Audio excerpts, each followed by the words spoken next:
नमस्कार दोस्तों, इस बार में स्पार्क इंस्पायर यूट्यूब चैनल में आपका दिल से स्वागत है। उम्मीद करते हैं आप सब बढ़िया होंगे। तो आज हम पढ़ेंगे दो हंसों की कहानी। मानसरोवर, आज जो चीन में स्थित है, कभी ठमानस सरोवर के नाम से विश्व विख्यात था और उसमें रहने वाले हंस तो नीले आकाश में सफेद बादलों की छटा से भी अधिक मनोरम थे। उनके कलरव सुंदर नर्तकियों की नुपुर ध्वनियों से भी अधिक सुमधुर थे। उन्हीं सफेद हंसों के बीच दो स्वर्ण हंस भी रहते थे। दोनों हंस बिल्कुल एक जैसे दिखते थे और दोनों का आकार भी अन्य हंसों की तुलना में थोड़ा बड़ा था। दोनों समान रूप से गुणवान और शीलवान भी थे। फर्क था तो बस इतना कि उनमें एक राजा था और दूसरा उसका वफादार सेनापति।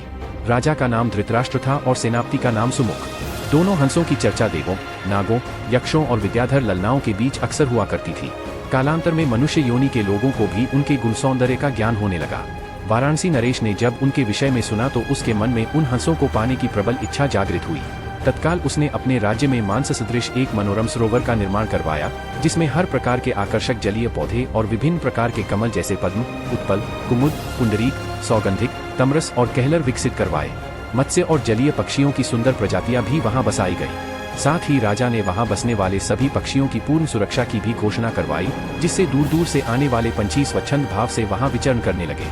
एक बार वर्षा काल के बाद जब हेमंत ऋतु प्रारंभ हुआ और आसमान का रंग बिल्कुल नीला होने लगा, तब मानस के दो हंस वाराणसी के ऊपर से उड़ते हुए जा रहे थे। तभी उनकी दृष्टि राजा द्वारा निर्मित सरोवर पर पड़ी।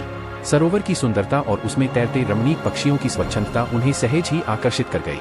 तत्काल वे नीचे उतर आए और महीनों तक वहां की सुरक्षा, सुंदरता और स्वच्छंदता का आनंद लेते रहे। अंततोगत्वा वर्षा ऋतु के प्रारंभ होने से पूर्व वे फिर मानस को प्रस्थान कर गए। मानस पहुंचकर उन्होंने अपने साथियों के बीच वाराणसी के कृत्रिम सरोवर की इतनी प्रशंसा की कि सारे के सारे हंस वर्षा के बाद वाराणसी जाने को तत्पर हो उठे। हंसों के राजा युधिष्ठिर और उसके सेनापति सुमुख ने अन्य हंसों की इस योजना को समुचित नहीं माना। युधिष्ठिर ने उनके प्रस्ताव का अनुमोदन न करते हुए यह कहा कि पंछी और जानवरों की एक प्रवृत्ति होती है, वे अपनी संवेदनाओं को अपनी चीखों से प्रकट करते हैं, किंतु जंतु जो कहलाता है, मानव बड़ी चतुराई से करता है। अपनी भंगिमाओं को प्रस्तुत जो होता है, उनके भावों के ठीक विपरीत। फिर भी कुछ दिनों के बाद हंसराज को हंसों की जिद के आगे झुकना पड़ा और वह वर्षा ऋतु के बाद मानस के समस्त हंसों के साथ वाराणसी को प्रस्थान कर गया। जब मानस के हंसों का आगमन वाराणसी के सरोवर में हुआ और राजा को इसकी सूचना मिली तो उसने अपने एक निषाद को उन दो विशिष्ट हंसों को पकड़ने के लिए नियुक्त किया। एक दिन युधिष्ठिर जब सरोवर की तट पर स्वच्छंद भ्रमण कर रहा था, तभी उसके पैर निषाद द्वारा बिछाए गए जाल पर पड़े। अपने पकड़े जाने की चिंता छोड़ उसने अपनी तीव्र चीखों से अपने साथी हंसों को तत्काल वहां से प्रस्थान करने को कहा, जिससे मानस के सारे हंस वहां से क्षण मात्र में अंतर्धान हो गए। रह गया तो केवल उसका एकमात्र वफादार हमशक्ल सेनापति सुमुख। हंसराज ने अपने सेनापति को भी उड़ जाने की आज्ञा दी, मगर वह दृढ़ता के साथ अपने राजा के पास ही जीना मरना उचित समझा। निषाद जब उन हंसों के करीब पहुंचा तो वह आश्चर्यचकित रह गया, क्योंकि पकड़ा तो उसने एक ही हंस था, फिर भी दूसरा उसके सामने निर्भीक खड़ा था। निषाद ने जब दूसरे हंस से इसका कारण पूछा तो वह और भी चकित हो गया, क्योंकि दूसरे हंस ने उसे यह बताया कि उसके जीवन से बढ़कर उसकी वफादारी और स्वामी भक्ति है। एक पक्षी के मुख से ऐसी बात सुनकर निषाद का हृदय परिवर्तन हो गया। वह एक मानव था, किंतु मानव धर्म के लिए वफादार नहीं था।